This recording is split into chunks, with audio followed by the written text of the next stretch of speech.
오래전에 우리나라에서 실제 있었던 이야기입니다. 실화인데 무슨 얘기냐면 휴일을 맞이해서 어느 일가족이 차를 타고 나들이를 갔어요.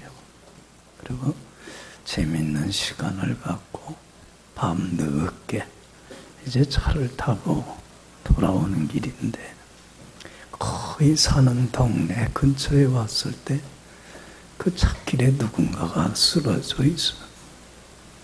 그래서 차를 세우고 보니까 교통사고라. 어떤 사람이 차에 치여갖고 몸에 피투성이가 돼갖고 신음하고 의식을 잃고 있어요. 그러니까 뺑소니 사고였던 거예요. 그러니 그 어려운 공경에 처한 사람 못 본 척 그거 외면하고 갈 수 있어 없어? 없잖아. 에? 그래서 그 남편 되는 사람이 차를 세우고 아내와 아이들한테 그랬어요. 너희들 잠깐 여기 서 있어라. 내가 이 비급한 사람 근처에 있는 병원에 옮겨 응급처치를 받고 구해야 되니까 여기 잠깐 기다리고 있어라 그랬어요. 그러고는 그 의식을 잃은 사람을 들어서 차 뒤에 태우고 근처 병원으로 갔어요. 근데 근처 병원에서는 이렇게 심각한 환자는 못 받겠대. 그러니까 큰 병원으로 가라고 그래요.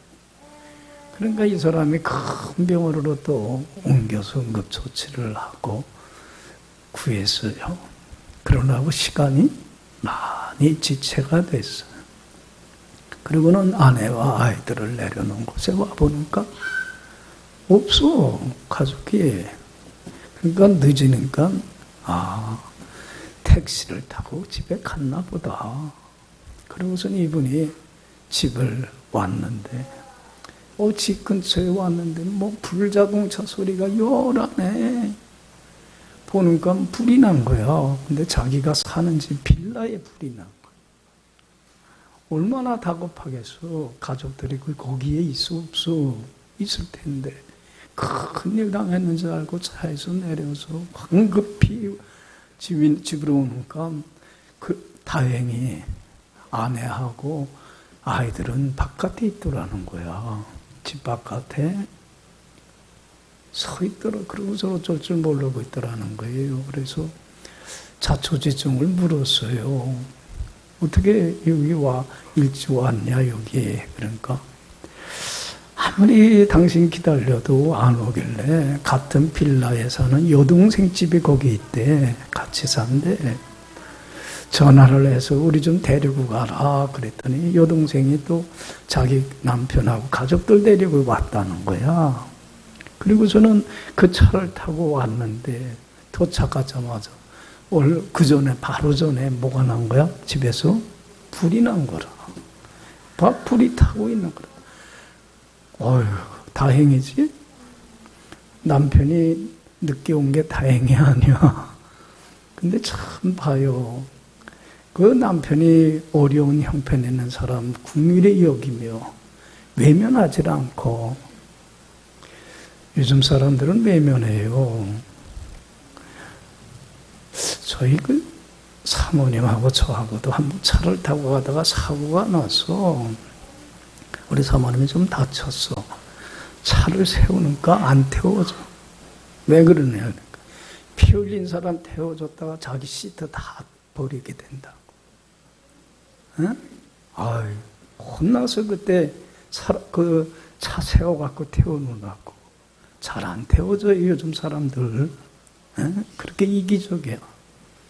근데 이 사람은 그런 거 생각 안 하고 어려운 공경에 처한 사람 구하기 위해서, 도와주기 위해서 애를 쓰므로 결과적으로 어떻게 됐어요? 응? 큰일 당할 뻔했잖아. 가족들이. 또 처제 가족도 그럴 뻔도 했는데 그 가족이 구해내지는 큰 은혜를 입은 거라. 할렐루야. 그러나 외면하지 않으므로. 근데 그 화재 사고로 누가 죽었게 되냐면 102호에 사는 부부 가족이 죽었어요. 이 화재로 두 사람만 죽었어. 근데 나중에 경찰 조사에서 밝혀진 게 뭐였냐면 참 아이러니해. 이게 실제 얘기라. 그 남편이 어떤 사람이었냐면 바로 교통사고를 내고 도망간 사람이야. 여러분들 봐요. 교통사고를 냈으면 이유야 어떻든 간에 먼저 사고당해서 어려운 공경에 처한 사람 궁일이 여기면 어떻게 해야 돼? 구해주는 게 도리잖아. 예? 근데 이 사람이 그걸 외면하고 그냥 죽든 말든 그냥 달아난 거라. 여러분들, 그래서 참 이야기를 보면서 우리가 깨달을 수 있는 게 뭐냐면, 뭐 살다 보면 우연히 그런 일이 있었겠지가 아니라, 이런 사건을 통해서 꼭 배워야 될 게 뭐냐면, 우리 예수 믿는 사람들은 뭘 꼭 잊지 않고 간직하며 살아가야 되냐면, 긍휼히 여기는 마음만은 잃지 말고 살아가야 돼. 무슨 마음? 따라합시다. 긍휼히 여기는 마음. 긍휼히 여기는 마음이라는 게 뭐예요? 특별히 어려운 형편의 상황에 처해 있는 사람을 뭐하지 않고 외면하지 말고 사랑으로 그들을 구하고 돌봐줄 수 있는 이런 마음. 응? 이런 마음만은 우리 크리스찬들이 잃지 않고 살아가야 된다는 거예요. 여러분들, 그래서 예수님이 우리 예수 믿는 사람들에게 이 긍휼히 여기는 마음이 얼마나 소중한 마음이고 하나님을 기쁘게 하는 마음인가를 뭘 통해서 이야기하고 가르쳐 주셨냐면 우리가 잘 아는 선한 사마리아 사람의 얘기를 통해서 잘 가르쳐 줬어요. 어떤 사람이 그래요. 선한 사마리아 사람 얘기를 예수님이 꾸며낸 픽션이라고 얘기를 하는데 여러분들 픽션이 아니야. 예수님이 비유로 많은 말씀을 하시죠. 꾸며낸 얘기들이 아니고 사실을, 논픽션이야. 사실 이야기를 바탕으로 가르치고 교훈한 거예요. 예수님의 비유는 거의 사실에 기반을 둔 얘기입니다. 여러분들 실제로 그런 일이 있었던 거야. 그러니까 사람들이 그 일에 대해서 들어서 알고 있어 없어? 다 알고 있는 얘기걸라. 그러니까 여러분들 우리가 선한 사마리아 사람 얘기를 잘 알지만 그 예루살렘에서 여리고로 어떤 사람이 가다가 어색한 곳에서 누굴 만났어요? 강도를 만나. 그리고는 다 빼앗겼어요. 그리고 온몸에 피투성이가 되어서 의식을 잃고 쓰러져 있어. 근데 여러분들 그 강도를 만나 어려운 공경에 처해 있는 그 사람을 제일 먼저 목격한 사람이 누구였어요? 제사장이었다고. 제사장은 어떤 사람이에요? 사람들로부터 참 하나님 잘 섬기고 믿음이 좋다고 인정받고 존경받는 사람이걸라. 근데 이유야 뭐 그 사람이 외면하고 간 이유가 많든 어떻든 그런 거 차치하고 따지지 말고 여러분들 그때에 이 제사장은 외면을 하고 가버리고 말았어요. 이유가 뭐예요? 왜 그 어려운 공경에 처한 사람을 외면하고 그냥 가버리고 말아서 뭐가 없다는 거야?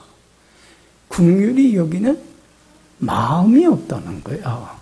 여러분들 우리가 한번 생각을 해봐요. 예수님의 그 말씀을 통해서 사마리아 사람이 구해냈지만 만약에 그 사람을 구해내지 못하고 그 사람이 의식을 잃고 그냥 생명을 잃었다고 한다면 여러분들 봐요. 그냥 외면하고 그냥 지나간 대제사장은 세상적인 법적으로는 아무런 잘못은 없어. 그러나 도덕적으로나 양심적으로 그 사람을 죽게 한 뭐야? 살인 방조범이야. 살인죄하고 똑같은 거예요. 그잖아요. 긍휼히 여기는 마음이 없이 그냥 지나쳤다고 하는 거는 살인죄라. 그 사람의 핏값이 자기가 치러야 될 죄라는 거야. 그러니까 제사장은 외면하고 가버리고 말하는 거라. 그리고 두 번째로 그 어려운 처한 사람을 목격한 사람이 누구였어요? 레위인이었잖아. 레위인도 하나님 잘 섬기는 사람이잖아. 믿음 좋다고 인정받는 사람이잖아요. 근데 그 사람도 그냥 그 어려운 공동에 처한 사람 외면하고 가버리고 말하는 거라. 뭐가 없기 때문에 그래. 이 사람도 긍휼히 여기는 마음이 없기 때문에 그런 거예요. 근데 여러분들 거기 세 번째로 거기 지나가던 사람에서 그 사람을 발견한 게 사마리아 사람이라. 여러분들 이 사마리아 사람하고 유대인들은 뭐야? 무슨 관계야? 여러분들 원수 관계야? 상종을 안 해. 얼마나 서로를 적대시하며 사는지 몰라. 왜냐하면 왜 유대인들이 사마리아 사람들을 멸시하고 조롱하냐면 유대인들의 순수한 혈통을 지키지를 못했어. 이 사마리아 사람들이 이방 민족하고 결혼을 했어. 그러니까 혼혈이 된 거야. 순수한 유대인의 혈통을 지키지 못했다고 해갖고 유대인들이 사마리아 사람들을 어떻게 취급했어요? 개돼지 취급하고 상종을 안 했어. 멸시하고 조롱했어요. 더러운 사람들이라고. 그러다 보니까 자기를 멸시하고 조롱하는 사람들을 사마리아 사람들이 좋아갔어요. 그러니까 서로 원수지간이라. 근데 이 사마리아 사람은 그 죽어가고 있는 사람이 유대인이라 자기의 원수라, 자기를 멸시하고 조롱하는 사람이라, 꼴보기 싫은 사람이라. 솔직히 말해서 외면하고 지날 수 있어요? 없어요? 있어요. 그런데 그는 그 사람이 원수든 아니든 나를 멸시하고 조롱하던 그런 사람인데 상관 안 했어. 그 사람을 어떻게 여겼어요? 긍휼히 여겼어. 불쌍히 여겼어. 외면하지를 않았어요. 그래서 그 사람을 구해내줬어요. 그래갖고는 살렸어. 예수님이 실제 있었던 이 이야기를 하면서 사람들한테 물어요. 야, 강도 만난 사람의 참다운 이웃은 누구니? 누가 이웃이에요? 외면한 사람이에요? 긍휼히 여겨서 구해준 사람이에요? 긍휼히 여기며 구해준 사람이라는 거예요. 예수님이 이 말씀을 통해서 우리에게 교훈해주고 하는 게 그거예요. 이전에 이 세상에 살면서 우리 예수 믿는 사람들은 아무리 저 사람이 나에게 아픔과 상처를 준 사람이라도 그를 뭐 할 줄 아는 사람? 긍휼히 여기고 사랑으로 그 어려움에서 구해줄 줄 아는 이런 마음을 지닌 소중한 사람이 됐으면 참 좋겠다는 거예요. 할렐루야. 우리 예수 믿는 사람은 이 긍휼히 여기는 마음만은 잃지 않아야 돼. 왜냐하면 내가 하나님으로부터 주님으로부터 긍휼히 여김을 먼저 받았기 때문에 그래. 주님의 긍휼히 여김이 없었더라면 우리는 여러분들 영원히 죄로 말미암아 죽을 수밖에 없는 불쌍한 사람들이에요. 그렇잖아요. 긍휼에 풍성하신 주님의 그 사랑이 있었기 때문에 내가 죄에서 사함받고 영생을 얻게 된 거야. 할렐루야. 여러분들 나를 죄에서 구원하기 위해서 나를 찾아오신 예수님은 누구십니까? 어떤 분이십니까? 본래 누구십니까? 여러분들 우리는 늘 고백하잖아요. 예수님은 그래서 요한복음 1장 1절 2절에 말씀이신 예수님이 누구이신가를 분명히 말씀하잖아요. 태초에 말씀이 계시니라. 이 말씀이 하나님과 함께 계셨으니 이 말씀은 곧 누구시니라? 하나님 자신이십니다. 예수님, 말씀이신 예수님이 태초에 하나님과 함께 계셨고 만물이 그로 말미암아 지은 바 되었으니 지은 것이 하나도 그가 없이는 된 것이 없느니라. 여러분들 예수님은 만물이 있기 전에도 계셨고 지금도 계시고 앞으로도 영원히 계시는 영원한 생명을 지니고 계신 분이에요. 그분이 하나님 자신이신 예수님이 나를 지으셨을 뿐만 아니라 우리 가정을 만드시고 우리 교회를 만드시고 또한 우리 나라를 세우고 이 나라의 역사를, 온 우주의 역사를 손수 만드신 분이에요. 그리고 모든 역사를 지금도 이끌어가고 계시는 분이에요. 그렇기 때문에 나의 운명도 예수님의 손에 있고 하나님이신 예수님의 손에 있고 우리 가정도 다 마찬가지. 그런데 이러한 온 우주 만물을 만드시고 다스리고 통치하시는 만왕의 왕이며 만주의 주가 되시는 창조주이신 하나님 자신이 신으로서 절대자로서의 모든 권세와 영광과 능력을 다 버리고 피조물인 사람의 모양으로 낮아져서 나를 찾아온 이유는 하나예요. 나를 뭘 여겼기 때문에? 긍휼히 여겨서 그래요. 죄로 말미암아 하나님께 영원히 버림받고 영원한 죽음을 맞이할 수밖에 없는 나를 긍휼히 여겨주셔서 찾아와 주신 거예요. 죄 문제 하나 해결하기 위해서.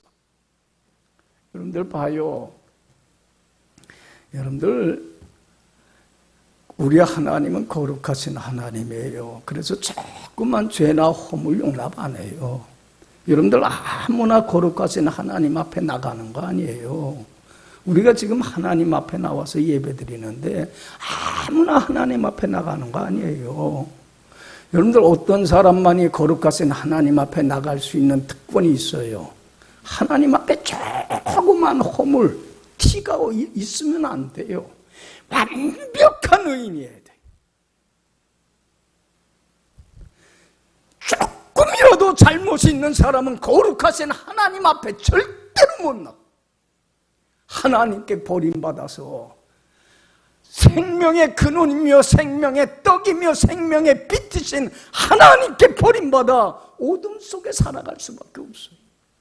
그리고 여러분들 봐요. 조금이라도 잘못이 있는 사람은 이 땅의 삶을 마감하는 날 천국에 갈 수 있어요, 없어요? 천국에 못 가요. 천국에 가려면 조그만 티도 없어야 돼. 완벽한 의인이 돼야만 돼. 저는 그 장례식 가면 종종 이런 소리 들어요. 어떤 사람이 그래요. 고인은 선한 일, 착한 일 많이 해서 천국에 갔을 겁니다. 그래. 여러분들 봐요. 선한 일, 좋은 일, 착한 일 많이 해야 천국 갑니까? 여러분들, 조금이라도 죄가 있으면요, 허물이 있으면, 하나님 앞에 티가 있으면 천국 못 가요. 완벽한 의인만이 천국에 들어가는 거예요. 그러니 여러분들 봐요. 우리는 하나님 말씀 다 못 지키잖아요. 다 우리는 똑같은 뭐일 뿐이에요. 죄인일 뿐이에요. 그렇잖아요. 여러분들, 주님은 죄로 말미암아 생명의 근원인 하나님께 버림받아서 이 땅에서 하나님 없이 하나님 밖에서 참 어둠 속에서 불행하게 삶을 살다가 삶을 마감하는 날 하나님께 영원히 버림받는 지옥 형벌을 받을 수밖에 없는 우리를 주님은 어떻게 여기셨어요? 긍휼히 여겨주셨어요. 찾아와 주셨어요. 신으로서 절대적으로서 누릴 수 있는 모든 영광을 버리고 나를 찾아와 주신 거예요. 그리고 주님의 보혈의 피로 우리의 모든 죄와 허물을 사하여 주셨기에 내가 하나님 앞에 조금도 부족함이 없는 과거와 현재와 미래의 모든 죄를 사하여 주셨기에 우리는 하나님 앞에 무슨 사람이 됐어요? 주님의 공로로 완벽한 조금만 잘못도 없고 허물도 없고 티가 없는 완벽한 의인이 되어서 주님과 함께 동행하며 살게 됐고 삶을 마감하는 날 천국에서 하나님과 함께 영원히 살아가는 영생의 보물이 값없이 거저 공짜로 우리에게 주어진 거예요. 할렐루야, 할렐루야.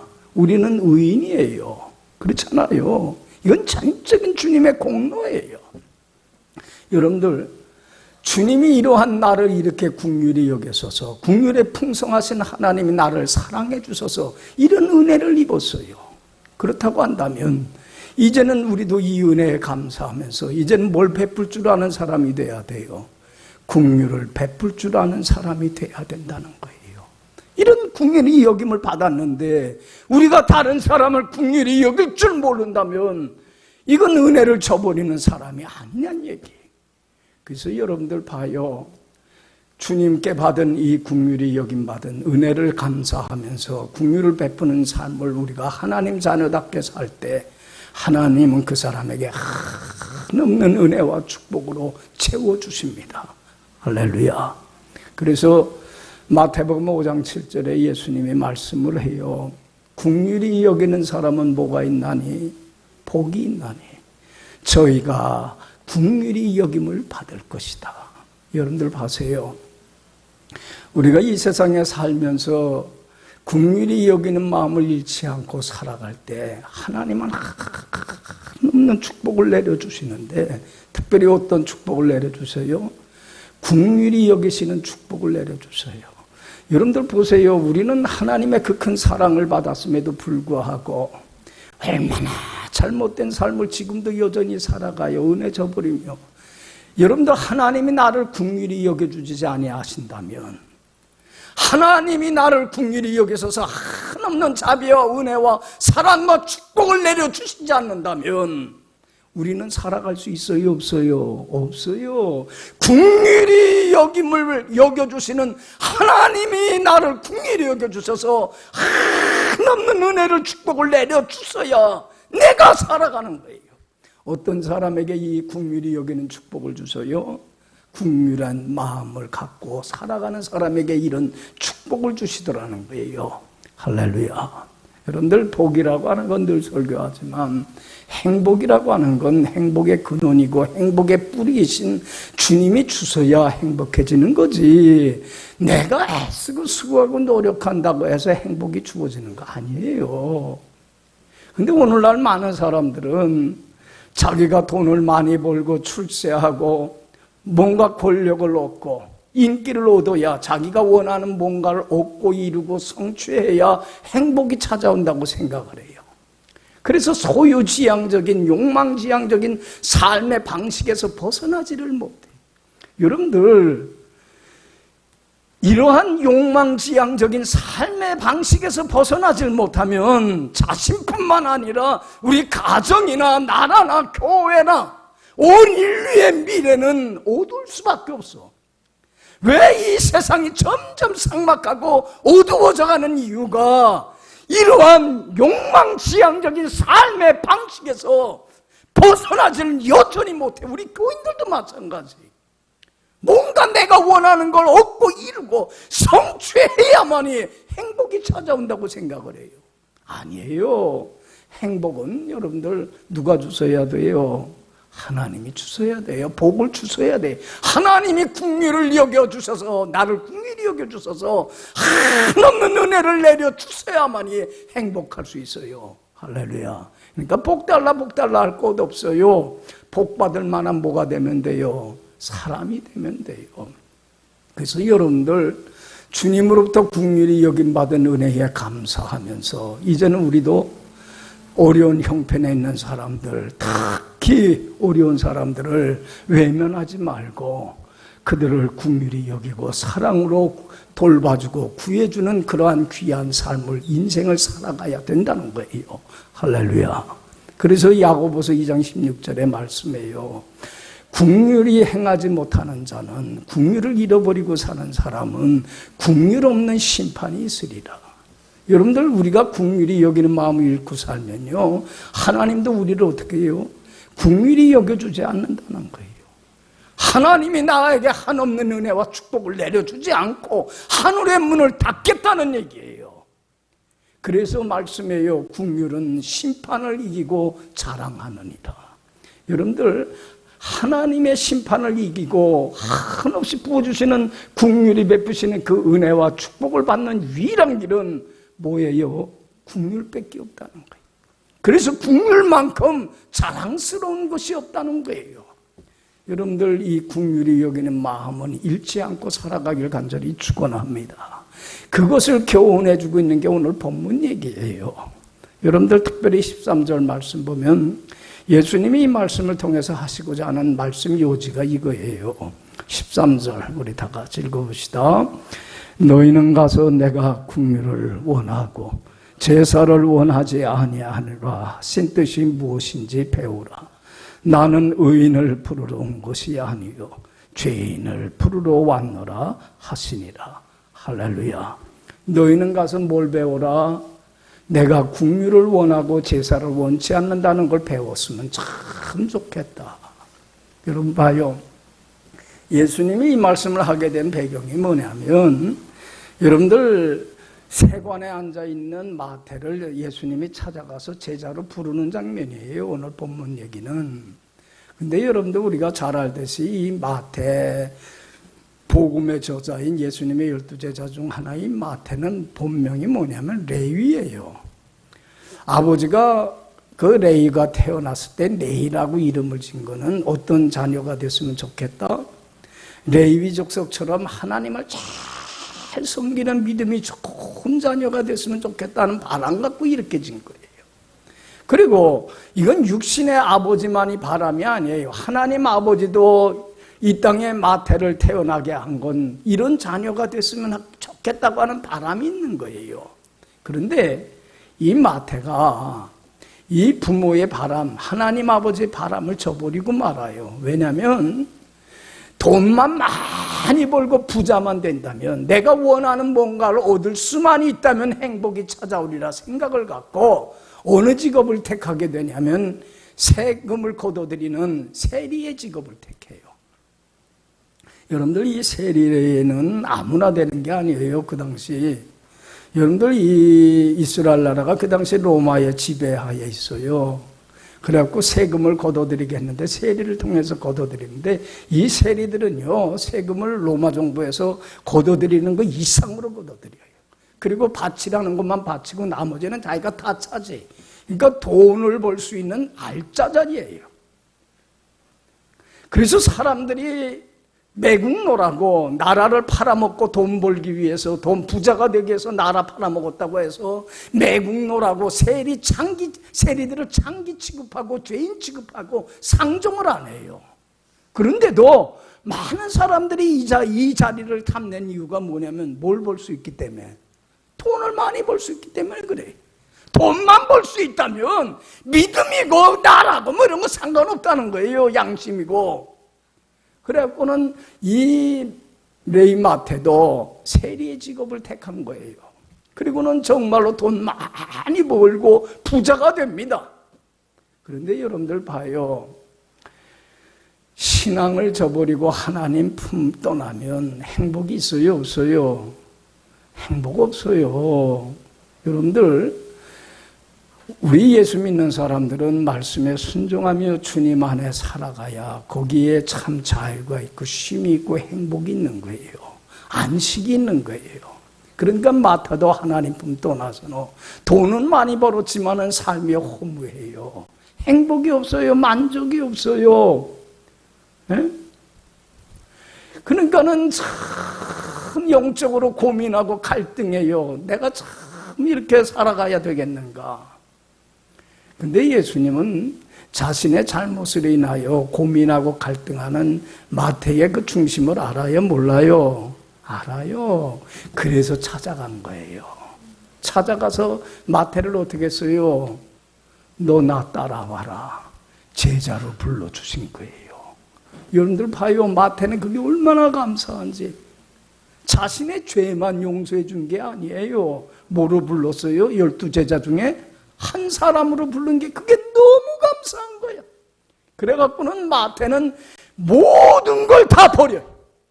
그제까지 이제는 세리의 직업뿐만 아니라 돈에 대한 욕심이나 소유지향적인 지난날의 잘못된 삶을 청산을 해요. 그리고 주님을 따라요. 여러분들, 우리 예수 믿는 사람들이 제일 복이 그거예요. 죄인된 나를 주님이 찾아와 주소서.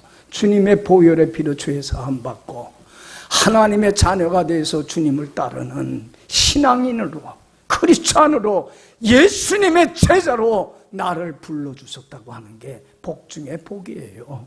할렐루야. 그렇지 않아요? 그러니까 마태는 그게 너무 감사해갖고, 너무 감사해서 집에 잔치를 벌여요. 내가 예수님의 제자가 돼서 죄 사함을 받았어. 그래갖고는 세리들, 친구는 세리밖에 없잖아요. 세리들 불러다가 잔치를 벌리고 예수님과 제자들과 함께 그 잔치를 해요. 너무 좋아갖고. 그때의 바리새인들이 그걸 보고서는 그래요. 예수님의 제자들한테 뭐라고 비아냥거리냐면 11절 보면, 자 11절 12절 다 같이 읽어봅시다. 바리새인들이 보고 그의 제자들에게 이르되 어찌하여 너희 선생은 세리와 죄인들과 함께 잡수시니냐. 예수께서 들으시고 이르시되 건강한 자에게는 의사가 쓸데없고 병든 자에게라야 쓸데있느니라. 여기 봐요. 여러분들, 이 바리새인들은 그 자신의 잘못을 인하여 고민하고 갈등하고 괴로워하는 마태에 대해서 긍휼히 여기는 마음이 있어요, 없어요? 없어요. 뭐만 할 줄 알아요. 저거 돈 벌 욕심에 신앙도 저버리고 나라도 저버린 매국노라고 손가락질하고 비난하고 정죄만 할 줄 알지, 정말로 자신의 허물로 인하여 고민하는 그를 긍휼히 여기는 마음은 없어요. 그러나 예수님은 달라. 누구를 긍휼히 여겼어요? 마태를 긍휼히 여긴 거예요. 그리고 찾아가서 제자로 불러준 거예요. 그러면서 예수님이 하신 말씀이 그거예요. 너희는 가서 내가 뭘 원하고 긍휼을 원하고 제사를 원치 아니하는 걸 배웠으면 참 좋겠다. 나는 의인을 부르러 온 것 아니야. 누굴 부르러 와서? 죄인을 불러서 죄인을 긍휼히 여겨 죄에서 구원하기 위해서 찾아온 것이야. 할렐루야. 여러분들, 여기에서 우리는 예수님의 긍휼히 여기는 마음을 배워야 합니다. 나를 긍휼히 여겨주신 주님의 사랑에 감사하면서 이제는 어려운 형편에 있는 사람들을 긍휼히 여기고 도와줄 줄 아는 사람이 돼야 되는데, 여러분들 보세요. 이 세상에서 제일 불쌍한 사람이 누구예요? 여러분들, 우리 예수 믿는 사람들이 제일 긍휼히 여겨야 될 사람들이 누구예요? 외면하지 않아야 될 사람이 누굽니까? 여러분들, 잘 살고 못 살고를 떠나서, 건강하고 건강치 못하고를 떠나서, 많이 배우고 못 배우고를 떠나서 어떤 사람이 제일 불쌍한 사람이냐면 예수 믿지 않는 사람이, 여러분들, 제일 불쌍한 사람들이에요. 그렇지 않아요? 예? 여러분들 봐요. 예수 믿기만 하면 그 많은 모든 허물이 사함받고 하나님 앞에 조금 더 흠없고 티가 없는 완벽한 의인이 되어서 주님과 함께 이 땅에서 주님이 주신 한없는 자유와 빛과 생명을 누리며 천국과 같은 행복한 인생을 살다가 삶을 마감하는 날 천국에 가서 영원히 하나님과 함께 살아가는 영생의 보물이 주어지건만, 이 사실을 몰라서 예수님을 믿지 못하고 죄로 말미암아 하나님께 버림받아서 어둠 속에서 참 부자유한 그 불행한 인생을 살다가 삶을 마감한 날 지옥 형벌을 받으니, 여러분들, 이 사람이 얼마나 불쌍한 존재예요. 여러분들은 안 믿는 사람들을 정말로 긍휼히 여기십니까? 예수님이 죄인된 나를 긍휼히 여겨서 나를 찾아와 주셔서 나를 주님의 보혈의 피로 구원하신 것처럼 그들을 긍휼히 여기고 있느냐는 얘기예요. 그런데 우리는 이 마음을 지금 잃고 살아가고 있어요. 어떤 분이 그럽니다. 목사님, 지옥이라는 게 어떤 것입니까? 죽어 안 죽어서 난 지옥이 어떤 것인가 몰라. 그러나 여러분들 봐요. 예수님은 지옥이 어떤 것인가를 알아야 몰라요? 알아요. 그래서 예수님이 지옥이 어떤 것인가를 우리에게 얘기해 줬어요. 여러분들, 뭘 통해서 얘기해 주셨어요? 누가복음 16장에 보면 지옥은 이런 곳이야 라고, 사람이 죽고 나서 갈 지옥은 이런 곳이야 라고 얘기해 주신 게 누가복음 16장에 누구 얘기를 통해서 얘기해 주셨어요? 부자와 거지 나사로 얘기를 통해서 얘기했잖아요. 여러분들 봐요. 우리는 지옥을 안 가봐서 모르지만 주님은 알아요. 하나님 자신이기 때문에. 여러분들, 그 거지 나사로와 부자 얘기도 논픽션이에요. 꾸며낸 얘기가 아니에요. 실제 있었던 얘기예요. 그 당시에. 그걸 통해서 영적인 교훈을 던져준 거예요. 여러분들 봐요. 부자도 죽고 누구도 죽었어요. 거지 나사로도 죽어요. 죽은 만큼 평등한 거 없어. 누구나 다 한 번은 죽어요. 그렇지요? 근데 여러분들, 거지 나사로는 예수님을 믿었어요. 그래서 어디에 갔어요? 죽어서 운명이 바뀌어요. 천국에 가요. 그런데 여러분들, 부자는 여러분들 죽어서 어디에 갔어요? 지옥에 갔어요. 그러면서 예수님이 지옥이라는 게 어떤 곳인지 아느냐? 알고 계시는 분이 말씀을 해줬어요. 이 두 사람의 얘기를 통해서 이들의 운명이 어떻게 바뀌었는가를. 그러면서 여러분들 봐요. 부자는 지옥에 가요. 근데 그 지옥이 어떤 곳이냐면 하나님과 완전히 단절되어 있는 곳, 버림받은 곳이라고 얘기를 해줬어요. 그렇죠? 그래서 지옥에서 천국으로도 못 가고 천국에서도 지옥으로는 못 가는 그 사이에 구렁이 있다고 그랬어요. 그래서 완전히 하나님께 버림받은 것이 지옥이다. 두 번째로 지옥에 오는 곳이라고 얘기해 주셨어요. 하나님의 자비와 사랑이 전혀 임하지 않는 곳이라고 그랬어요. 그래서 여러분들 천국에서 아브라함의 품에 안겨있는 거지 나사로를 보면서 부자가 하나님께 간청을 해요. 내가 이 불꽃 가운데 속에서 고통을 당하니까 나사로에게 물 한 번 찍어서 내 입을 찍어서 서늘하게 해달라고 하답니다. 얼마나 고통스러운지. 근데 하나님의 자비와 사랑이 통해요? 안 통해요. 그러니까는 그 부자가 간청을 합니다. 거지 나사로를 살려서 세상에 보내서 우리 가족들이, 형제들이 5명이나 있는데 이곳에 오지 않게 해주세요. 그 얘기도 안 통합니다. 하나님의 자비와 사랑이 통하지 않습니다. 그리고는 그 고통은 영원한 것임을 예수님은 그 이야기를 통해서 말씀을 해줘요. 아무리 힘들고 고통스러워도 여러분 언젠가 쨍하고 좋은 날이 올 거라고 하는 희망이 있으면 어떤 어려움도 이겨나가지만 지옥에서 당하는 그 고통은 영원한 고통이라고 예수님이 말씀을 해요. 여러분들 봐요. 이 세상에서 제일 불쌍한 사람은, 우리가 긍휼히 여겨야 될 사람은 예수 믿지 않는 사람들이, 이들을 우리는 측은히 여길 줄 알아야 돼. 할렐루야. 그래서 여러분들 이제는 이들에게 천국 복음을 전파하는 것, 그래서 그에게 새 생명을 얻게 하는 것만큼 소중한 일 없어요. 불쌍히 여기면서. 그래서 여러분들 우리는 그들을 긍휼히 여기면서 해야 할 일이 뭐냐면 첫 번째로 기도하는 일을 해줘야 돼. 여러분들 기도만큼 능력 있는 게 없어요. 여러분들 소돔과 고모라 성이 멸망당하게 됐을 때에 아브라함은 한 손은 하나님의 손을 부여잡고 한 손은 소돔과 고모라의 그 멸망당할 운명을 부여잡고 중간에서 뭐 했어요? 기도하잖아요. 간절히 기도할 때에 여러분 소돔과 고모라 성에 살고 있는 롯의 가족이 구원을 받는 은혜의 역사가 일어난 거예요. 할렐루야. 여러분들 모세가 광야에서 금송아지 우상을 섬겨서 하나님의 심판을 받을 수밖에 없는 이스라엘 백성들의 운명을 한 손으로 부여잡고 한 손으로는 중간에서 하나님의 손을 부여잡고 중간에서 간절히 기도했을 때에 하나님은 모세의 기도를 들으시고 이스라엘 백성들의 죄를 사하여 주시고 구원해 주셨어요. 여러분들 긍휼히 여기는 간절한 기도가 없이는 구원의 역사가 일어나질 않아요. 여러분들 봐요. 회당장 야이로가 12살 난 딸이 병들어 죽게 됐을 때 어떻게 했습니까? 딸을 긍휼히 여기며 어떻게 했습니까? 예수님 찾아와서 얼마나 중간에서 부르짖고 기도했어요.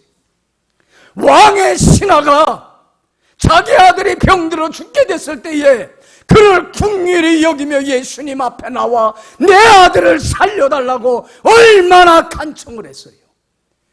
그럴 때에 하나님은 그의 긍휼히 여기는 마음을 보시고 아들을 살려요 안 살려요? 살려주는 은혜를 베푼 것처럼 여러분들 안 믿는 우리 가족들이 있지 않아요? 정말 가까운 사람들이 있지 않아요? 그들을 긍휼히 여기며 여러분들 기도하는 사람이 되시길 바랍니다. 이게 긍휼히 여기는 마음이에요. 우리는 외면한다면, 그렇잖아요. 저 사람이 죽던 말던 외면한다면 그 사람의 핏값을 주님은 나에게서 찾겠다고 예수께 하나님 말씀하셔요. 여러분들 이러한 허물을 범해서는 안 돼. 그리고 두 번째로는 이제는 사랑으로 아낌없이 다 주는 섬김과 봉사와 희생의 삶을 사세요. 여러분들 보세요. 예수님도 죄인된 나를 긍휼히 여겨서 구원하기 위해서, 죄인된 나를 구원하기 위해서 어떻게 하셨어요? 하나님이신 예수님이 신으로서 절대자로서 누릴 수 있는 모든 권세와 능력과 영광은 다 버리시고 사람이 되어 나를 찾아와 주셔서 나의 죄와 허물을 대신 짊어지시고 조그만 허물도 없는 예수님인데 나를 대신해서 십자가에 죽는 엄청난 핏값을 치러 주셨기 까닭에 내가 죄사함 받고 의인이 된 거예요. 할렐루야, 할렐루야. 이제는 우리도 한 생명을 살리는 것, 이제는 주님이 나를 긍휼히 여겨주셔서 사랑해 주셔서 목숨까지 버린 것처럼 그 영혼을 사랑하며 내게 있는 모든 것, 내 목숨까지도 내어주는 희생과 섬김과 봉사의 삶을 살 때만이 나를 통하여 한 생명이 구원 얻는 역사가 일어나게 됩니다. 할렐루야. 여러분들 보세요. 나는 에스더가 참 훌륭한 여인이다. 여러분들 봐요. 이스라엘 나라가 바벨론 제국의 멸망을 당해서 포로로 잡혀가서 비참한 노예 생활을 합니다. 그때의 에스더도 노예로 끌려간 처녀 중에 하나인데 하나님의 은혜로 왕의 눈에 마음에 들어서 어느 자리까지 올라가요? 왕비 중에 하나가 됩니다. 하나님의 은총으로 그 높은 자리에 올라갑니다. 그런데 그 바벨론 제국의 하만이라는 사람이 유대인들을 미워해요. 그래서 그 포로로 잡혀온 유대인들을 다 죽이려고 하는 간교한 법을 만들어서 공포를 하게 돼요. 이제 그 바벨론 제국에 잡혀온 유대인들이 어떻게 되게 됐어요? 다 죽임을 당할 수밖에 없는 그런 위급한 상황에 놓여 있어요. 근데 그때에 여러분들 왕 앞에 나가서 하만의 강교를 얘기해서 구할 수 있는 위치에 있는 사람은 누구밖에 없습니까? 에스더밖에 없어요. 그렇잖아요, 왕비인. 그러나 그 나라의 법은 왕비라도 왕이 부르지 않았는데 나가면 어떻게 돼요? 왕비도 죽게 돼요. 그 나라의 법이에요. 그러니까 여러분들 봐요. 왕비는 죽게 될 그 자기 동포들을 긍휼히 여기고 불쌍히 여겼어요. 측은히 여겼어요. 여러분들 왕 앞에 나가면 어떻게 됩니까? 잘못되면 왕비 자리만 잃어버리는 게 아니에요. 자기 목숨까지도 잃어버릴 수 있어요. 그러나 자기의 죽음을 당할 그 동포들을 불쌍히 여기고 긍휼히 여기는 마음이 있었기 까닭에 3일 동안 어떻게 해요? 금식 기도합니다. 죽으면 죽으리라 하고 간절히 하나님 앞에 나가 부르짖고 기도하고 그리고 죽으면 죽으리라 모든 걸 버릴 각오를 하고 자기 동족을 사랑하기 까닭에 나갑니다. 그랬을 때에 여러분들 하나님이 역사해 주셔서 정말로 에스더를 통해서 이스라엘 백성들이 구원받는 죽음에서 정말로 자유함을 얻는 엄청난 은혜의 기적의 역사가 일어났습니다. 할렐루야. 긍휼히 여기는 마음이 이런 큰 기적을 가져옵니다. 우리도 이제는 내 주위에 안 믿는 자들이 있습니다. 그들을 우리는 주님이 나를 긍휼히 여겨주신 것처럼 우리도 긍휼히 여기는 마음을 잃지 않고 살아가야 합니다. 그들 외면하지 말고 그들 위해서 영혼을 위해서 기도하세요. 그리고 에스더처럼 사랑으로 내게 있는 모든 것 주님이 나를 사랑해 주신 것처럼 아낌없이 다 주는 희생과 섬김과 봉사의 삶을 통해서 내가 참다운 그리스도인임을 나타내고 드러내서 그도 예수 믿고 영생 얻게 하는 이런 놀라운 기적의 역사를 이루어가는 여러분들의 복된 인생이 되기를 간절히 축원합니다.